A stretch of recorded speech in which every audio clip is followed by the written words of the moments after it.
Hari Om. Namaste to all. Welcome to our Prakarana Grantha. It's been some break, but we'll pick it up from our Manomaya Kosha, which is the mental sheath. So let us start first with our opening prayers and the prayer verses for Tattvabodha and also for Vivekacūḍāmaṇiḥ. Hari Om. Om Sahana Bhavatu Sahano Bhunaktu Sah Viryankaravavahe Tejasvinavaditamastu ma vidvishavahe. Om Shanti Shanti Shanti. Gurur Brahma Gurur Vishnu Gurur Devo Maheshwaraha Guru Sakshat Param Brahma Tasmai Shri Gurave Namaha. Dayakaram Dayakaram Dantam Dharma Pravartakam Pranamami Dayanandam Madacharya Varam Param. Om Gam Ganapataye Namaha. Om Gam Ganapataye Namaha. Om Gam Ganapataye Namaha. Vasudevendra Yogindram Natva Jnanapradam Gurum Mumukshunam Hitarthaya Tattvabodho Bhidiyate Sarva Vedānta Siddhanta Gocharam Tamagocharam Govindam Paramanandam Satgurum Pranatosmyaham. So we were seeing a very important section of both texts, and this section is dealing with the mind or Manomaya Kosha. So we have seen actually the Shariratraya, the three bodies, and there is another model, another way, a methodology of unfoldment given in the Shastra called Pancha Kosha Vivekaha. These are all methodologies to reveal the one truth. So the Pancha Koshas, the third Kosha, first we started with the Annamaya Kosha, which is the food sheath, which is the Stula Shariram, equivalent to Stula Shariram. Then we saw that Atma transcends that Stula Shariram. More pervasive than the physical body is the Pranamaya Kosha. Pranamaya Kosha is more subtle than the Annamaya Kosha. Then we also saw one step further, Pranamaya Kosha and then Manomaya Kosha. So the third sheath here we are dealing with. And Shankaracharya spends a lot of time in this particular kosha. In fact, I think it will take another couple of classes to finish all the verses of Vivekacūḍāmaṇiḥ dealing with this kosha. Why is it so important? So we saw the last time we met, the Manomaya kosha is the primary cause of samsara. This is where we feel the limitations. This Manomaya Kosha is the seat of emotion, all the emotional issues. In fact, all the desires, everything that makes us an individual is this Manomaya Kosha. And this Manomaya Kosha is that which restricts us, that which makes us feel limited, which also restricts us in the terms of our understanding the truth of ourselves. So many times moksha is actually likened to freedom, total emotional freedom, right? And total emotional freedom will mean what is going to become free? It is Manomaya Kosha actually. So moksha is for Manomaya Kosha. Other koshas are, they function in their own order. Annamaya takes care of itself. That's Ishvara's biological order, right? Pranamaya, the order of physiological order of Ishvara. Manomaya, also psychological order of Ishvara, is taking care. But because of the avidya, because of ignorance, I suffer. And this, when I identify with this kosha in particular, that is our cause for our suffering and our sorrow. So we saw a few verses covering this from Vivekacūḍāmaṇiḥ. Now I take another verse, 172, if Vivekacūḍāmaṇiḥ. He says here, vāyunā nīyate meghaḥ punastenaiva nīyate manasā kalpyate bandhः mokṣastenaiva kalpyate. So he says here, the wind gathers all the clouds together, and the wind itself scatters them. In the same way, the mind creates the bondage for the individual, and the same mind creates liberation for the individual. So here, the wind and the mind are compared together. There is also a very famous saying from Amrita Bindu Upanishad, and you may have heard this before, manaiva manushyanam karanam bandha mokshayoho. So manaiva, it is the mind alone that is cause for bondage, and the mind alone that is cause for liberation. So what is this mind? We know that the mind is only a bundle of thoughts, vritti atmakam manaha. And all of these thoughts are, as I said, the emotional self is invested in this manomaya kosha. But what are the winds that gather the clouds together? So Adi Shankaracharya uses a beautiful analogy here. And let us understand this analogy, because we see it many times in the scriptures. The sun is always likened to Atma. The sun is self-shining, right? It is self-luminous. It does not need another source of light to bring it to light. In the same way, Atma is self-evident, self-revealing, self-luminous. In the same way, the sun also is self-luminous. It is self-luminous because it doesn't need to be revealed by anything else. So here he says, meghaḥ vāyunā ākāsha ānīyate. The wind brings clouds together and covers the sun. You know, sometimes when we never think, right? We never think when we say, when somebody says, oh, how was your day? Oh, it's really dark and dingy. The sun's not shining. Is that really a true statement? We say the sun's not shining. The sun is always shining. But what covers the sun? It is the clouds that cover the sun. My view of the sun is covered by the clouds.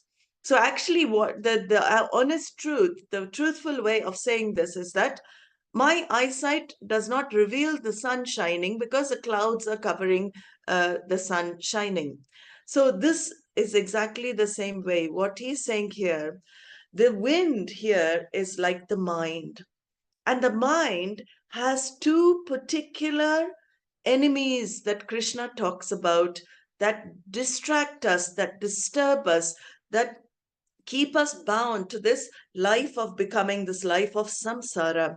And these two particular enemies, paripantino, he says in Gita, are the ragas and dveshas. So these ragas and dveshas are binding likes and binding dislikes. This is what the mind is mainly made of. I am nothing but a bundle of likes and dislikes. I like something, I go towards it. I dislike something, I run away from it. Whole life is like this type of movement. And here he says, this mind, it gathers the clouds of ignorance and desire in front of the Atma and blocks the Atma from revealing itself. It is the clouds of desires and ignorance. First, ignorance, okay? Because without ignorance, we won't have desire. You think about it. What is ignorance? Ignorance, self-ignorance, we're talking about. We're not talking about physics ignorance or biology ignorance or chemistry ignorance. We are talking about self-ignorance. Because I am ignorant of myself. And what does that really mean? Of course, I don't know myself as Atma, as limitless consciousness.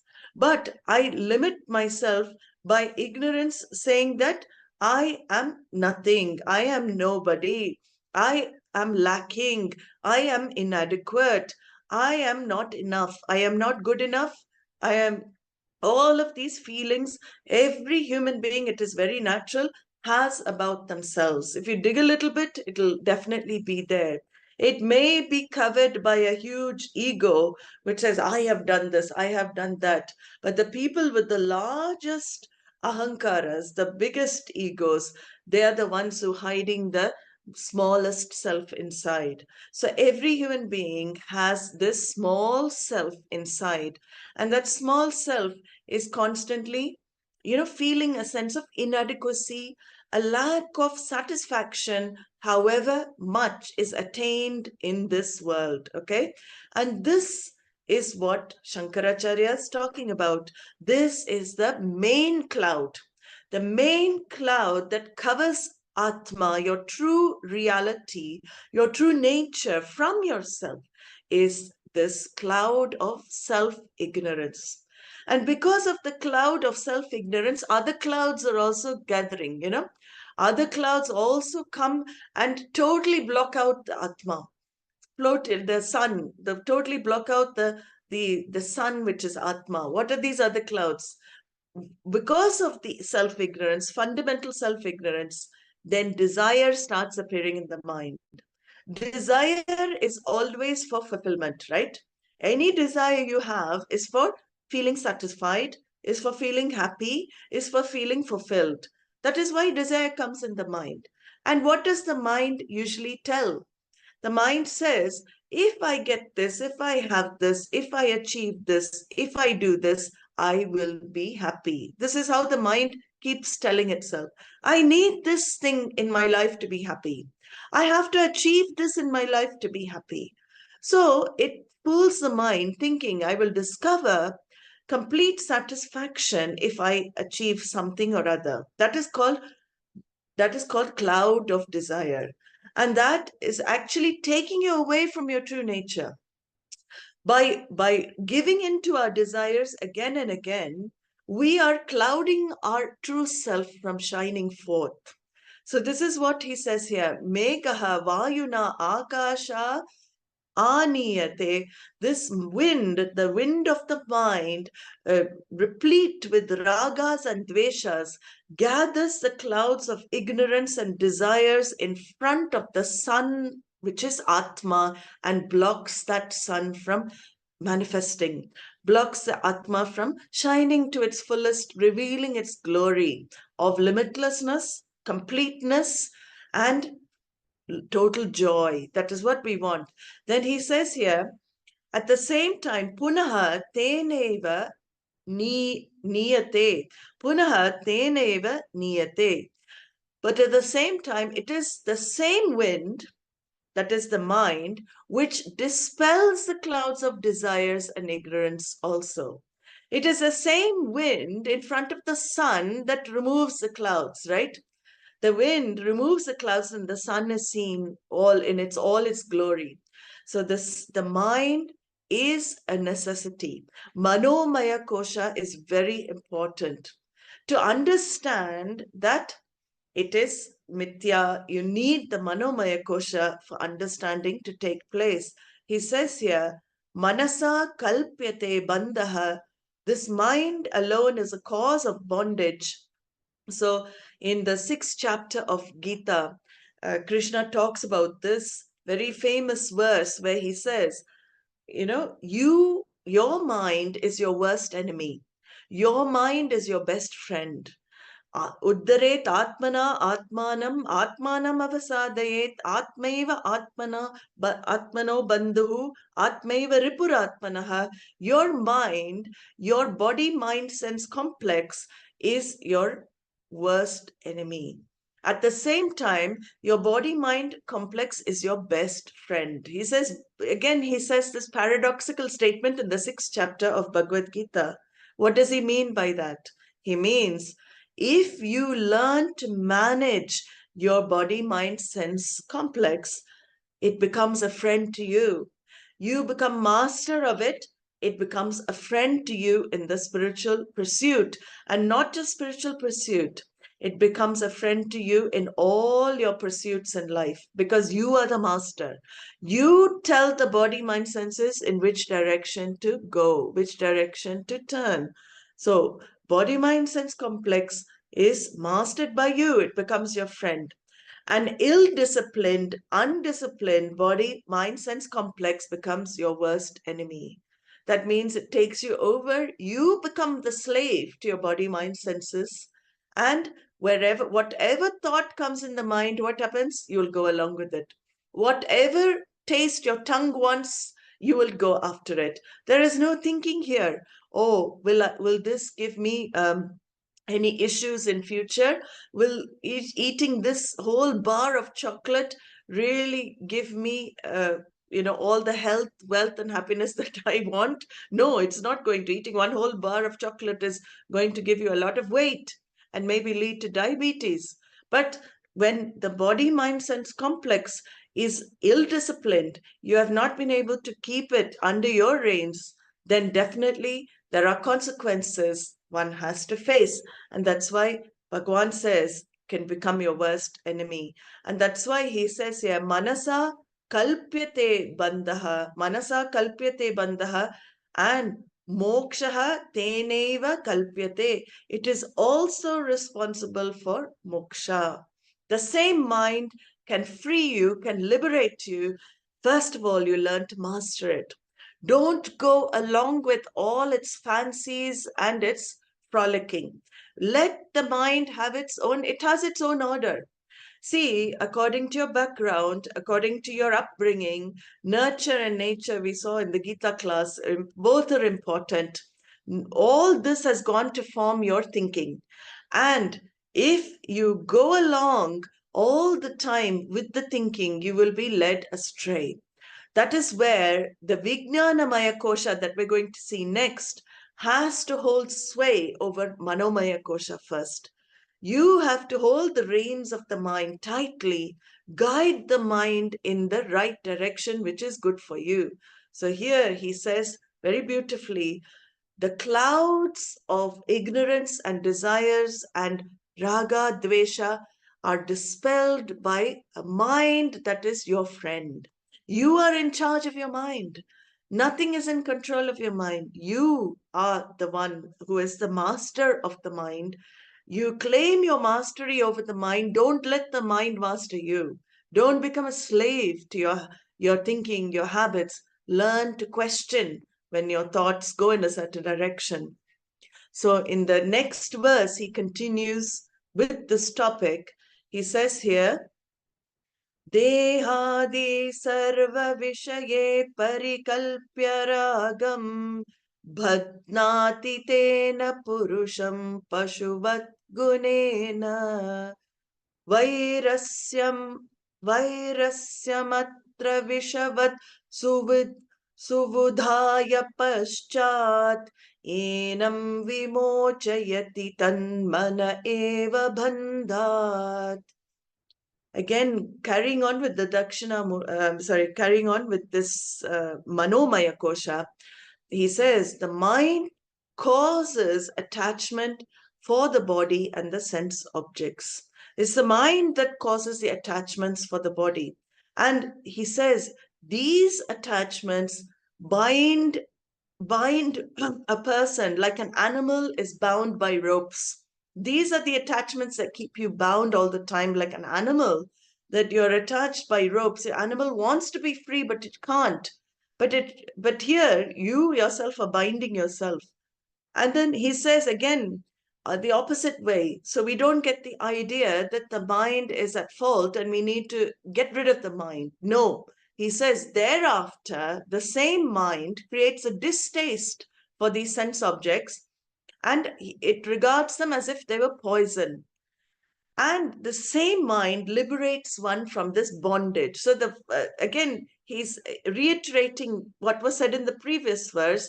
This mind binds you to the sense objects and itself like animals bound by ropes. At the same time, after some time, of experiencing and re-experiencing and experiencing and re-experiencing objects after objects, situations after situations, people after people. We experience a lot. Finally, what happens? There is a distaste left in the mouth. There is a horrible taste left in the mouth for sense objects that you have enjoyed so much in the past.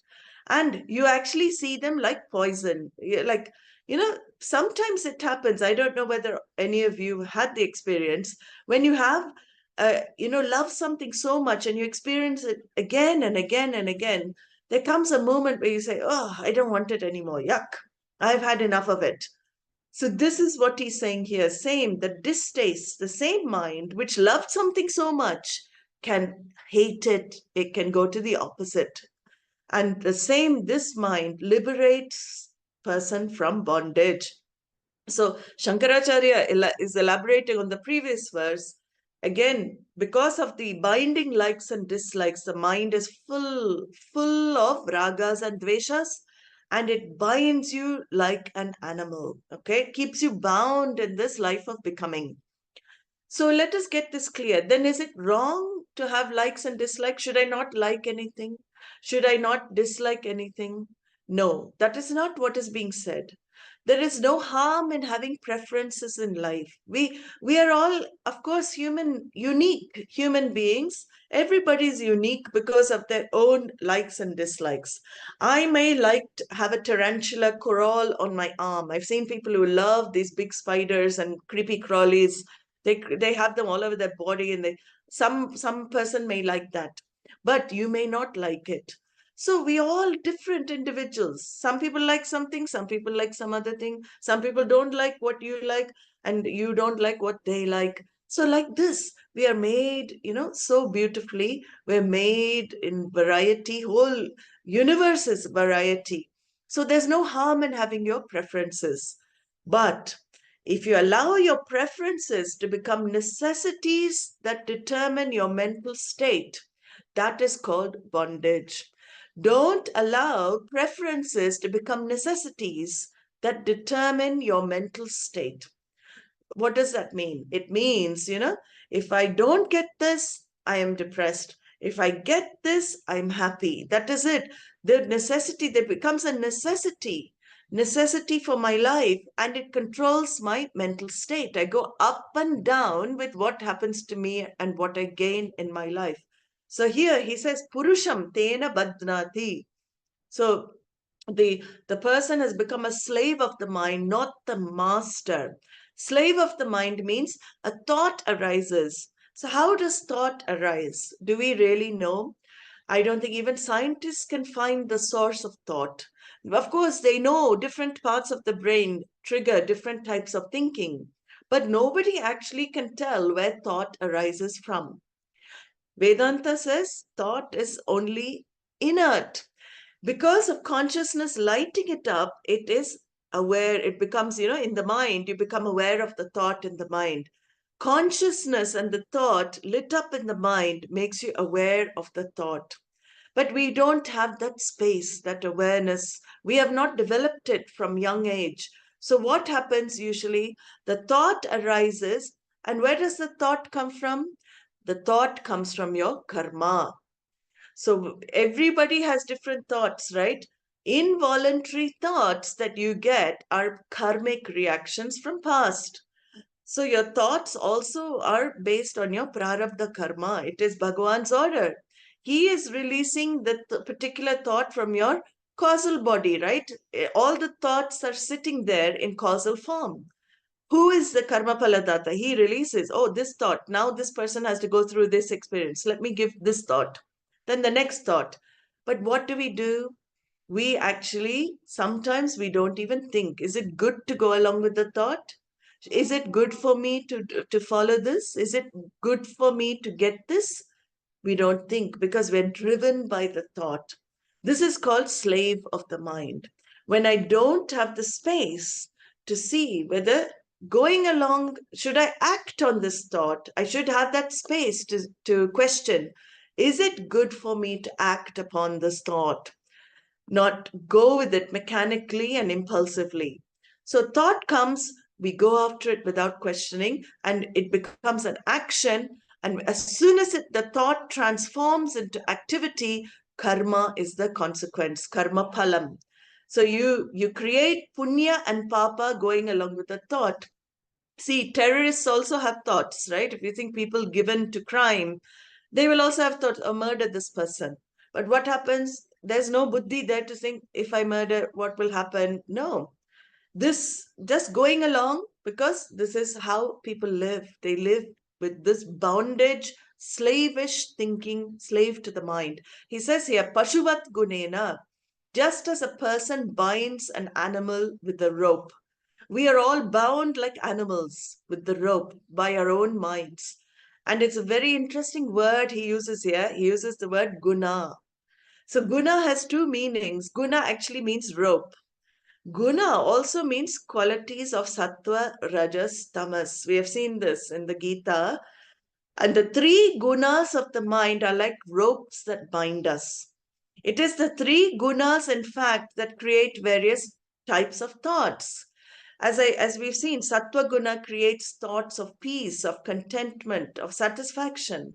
Rajas creates thoughts of ambition, activity, all intense things, intense attachments. And tamas creates apathy, indifference, boredom. So guna means binding here, following rajas or tamas makes the mind one's enemy, right? So sattva is not the problem. Sattva, we have to gain a sattvic mind in order to understand Atma. But rajas and tamas take us for a ride in life. See, this is what is called bondage with ropes. Like an animal, we are bound by the guna. The rope binds, the guna of the rope binds the animal. The guna of qualities binds the human being, like the rope. So rajas, the intense attachments I have to people in my life, I have to objects and situations, that makes the mind my enemy. So if I go along with it, what does intense attachment do to us? We have all experienced attachment, I'm sure. What have we experienced? The consequence of intense attachment. That we have to look at. Shastra says, intense attachment to anything, to a person, situation, or object, an intense longing, infatuation, will always result in something. What is that? Shoka, sorrow. Intense attachment to anything in life, the result will be sorrow. And this we have to again see for ourselves. The university is this life that we lead. Our university, our school is here, the learning experience here in the world. Are we really free from our attachments? Are we really objective to our attachments? Because if there is intense attachment, definitely shoka will come. And then how do I get out of attachment then? This intensity of attachment. This is where the Vijnanamaya Kosha, we're going to see, the intellectual sheath, that intellect becomes crucial in Vedanta. That questioning, why am I attached to this person? Why am I so attached to this object? Why am I so attached to the situation? Because when you question, and it is painful to question, that's why we don't want to question, but it is a necessity in Vedanta to question. Why am I attached like this? Is the attachment for the sake of the person? Am I attached to the person for the sake of that person? Is it helping that person by being attached? Is it helping the situation, my attachment to that situation or the object? No. So number one fact is that attachment is for my own security. I feel a lack of security and I am attached to certain things and beings because I feel a sense of security from them. When I have them in my life, what do I feel? I feel, thank God, I'm secure, right? So, first of all, children are prime example. We want to have children. Why? Many people will think future, in my future, when I grow old, it's like an investment in future security. In my old age, They will take care of me. I will have all of this. I will have somebody with me. All of this comes up in the attachment to children as well. Do we think, how is that child going to go in their life? Maybe that child is not going to be with me. We don't think like that. It's a natural thing. Children progeny give security. Finance, my bank account and my pension fund and my other investments all give me security. So I'm attached to all these things in my life for my security, right? Everything comes down to me eventually. This is how we have to see. And then karma also is there. Pleasures. See, I enjoy these pleasures. I'm attached to things that give me pleasure. If that thing does not give me pleasure, my attachment also goes off. So attachment is for my own sense of pleased me. I love that pleased me. I love the secure me. And I go after everything external to reinforce the please me and the secure me. And I find constantly in my life that situations, people, everything is constantly changing. I'm not able to keep up with the changes and I keep becoming insecure. Because when my security is invested in an object or a being, that being is not there anymore. What happens? Insecure. Then that karma, that pleasure is not there anymore. Sadness. So is it wise? This is how the intellect should question. Is it wise to invest your sense of security in all that is insecure? Everything in the Jagat is always changing. Yet, I think it is going to give me permanent security. We have no clue what is going to come next moment. But we still keep going after the insecure, trying to discover full security. So this has to be seen very clearly. The insecure will never make you secure. What you really want is freedom from all insecurity. This is something you think about this week. What we really want, it is not we want security. What we really want is freedom from all insecurity. What we want is freedom from all dependence on externals for our happiness. So it is the way we are going about in our lives, which is, we're fighting a losing battle by doing this. This is why Vivekacūḍāmaṇiḥ here, Adi Shankaracharya is pointing it out. He says, that same mind that goes after the security in objects and beings, vairasyam suvidhāya viṣavat, starts seeing the objects as poison. The same mind, it starts seeing the objects as poison. As I've said, before, the material life is nectar at the beginning and poison at the end. Spiritual life is like poison at the beginning and nectar at the end. We have to choose what investment we want. Do we want nectar at the end? It is better to invest, go through some difficulties in the beginning of the spiritual pursuit, because you have to question yourself. You have to undertake certain practices. All of this is difficult. It's going against the current, flowing against the current of life, flowing against the current of society. Are you ready for it? But your investment is for a long-term goal. It is worth the investment. The return on investment is much, much greater than the material. It is the ultimate return on investment, which is self-discovery, moksha. So viṣavat means you start losing interest in what is fleeting, what is temporary. That mind is trained again and again to see this is coming and going. It is not going to be with me forever. And then he says, paścād manasā eva vimocayati.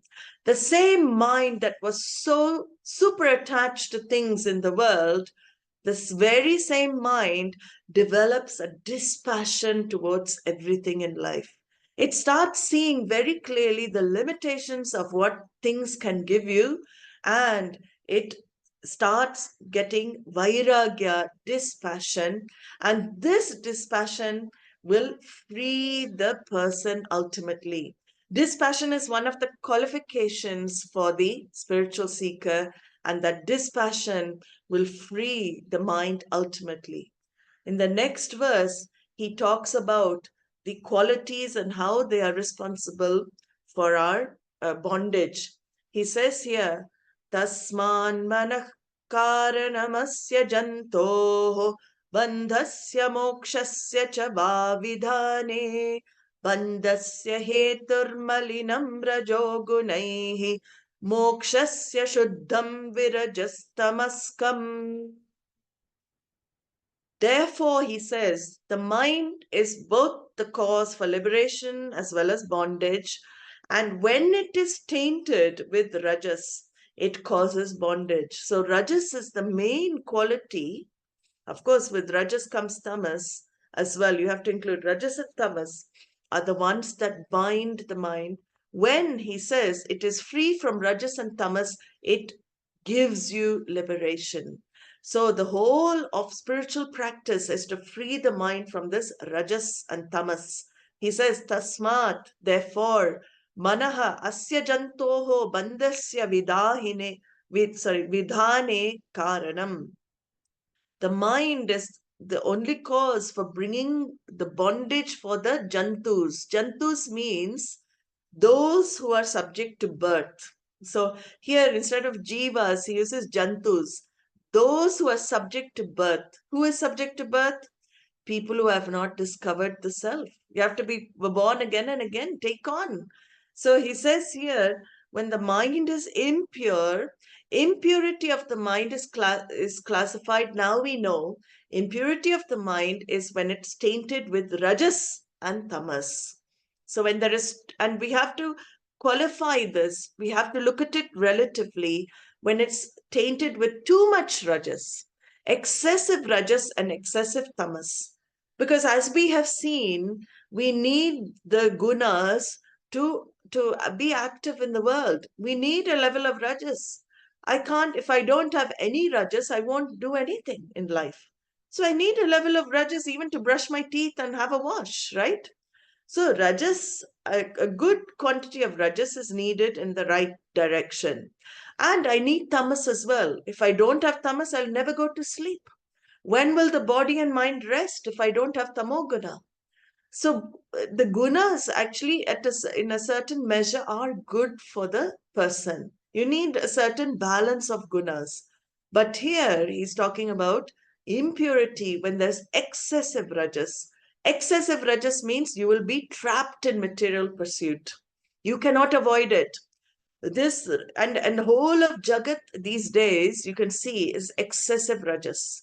Wherever you go, India, UK, US, wherever you go, we feel that change, excessive rajas, because the whole world is driven towards artha and kama. When it's driven towards artha and kama, rajas will taint the minds of humanity.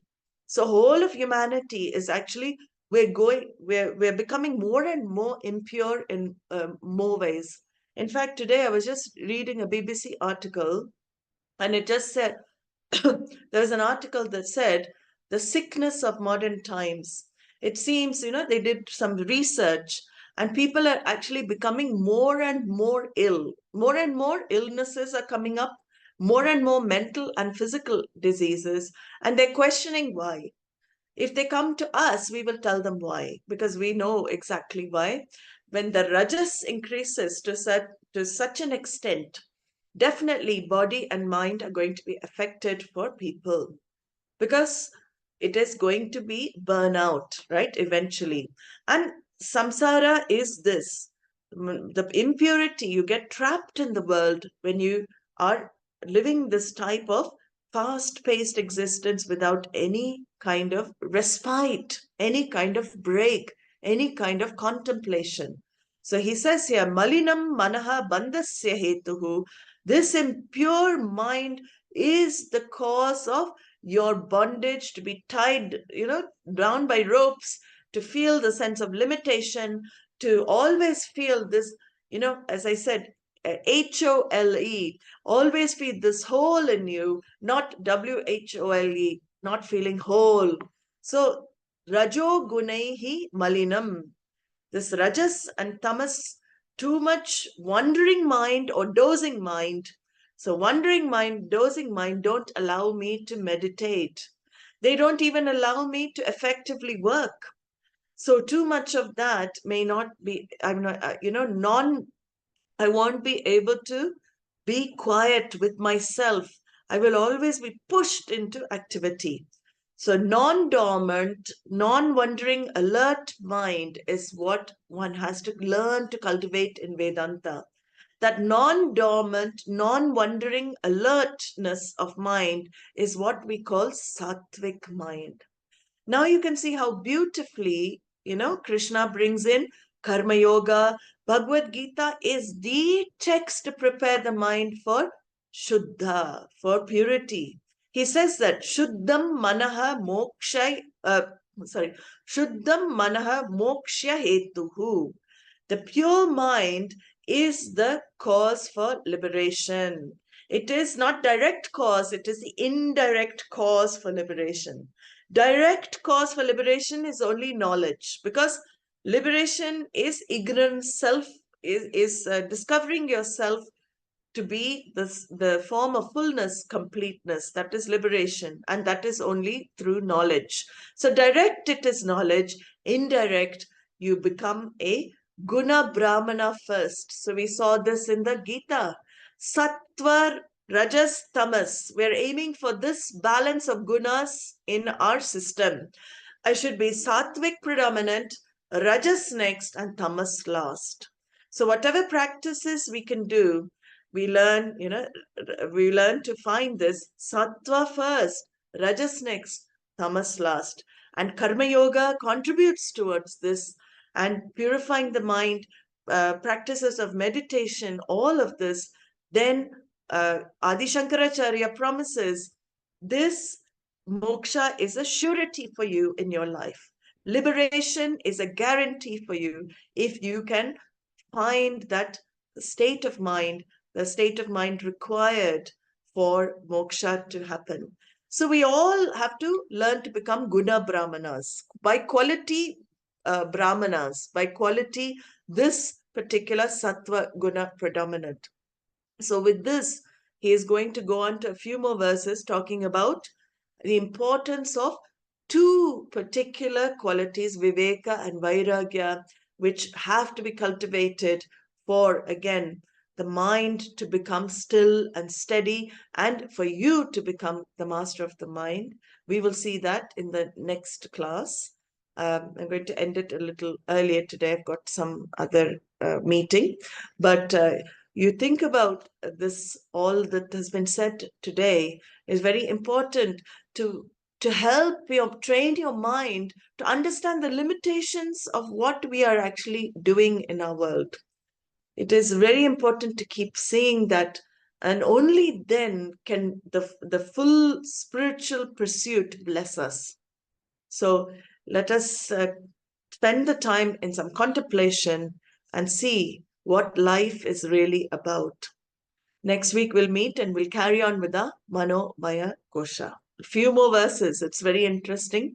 So Adi Shankaracharya is spending a long time on this. Probably the most number of verses for a particular topic in Vivekacūḍāmaṇiḥ, actually. So, Om Purnamadah Purnamidam Purnāt Purnamudachyate Purnasya Purnamadaya Purnameva Vashishyate. Om Shanti Shanti Shanti. Harihi Om Shri Gurubhyo Namaha. Harihi Om. Hari Om Namaste.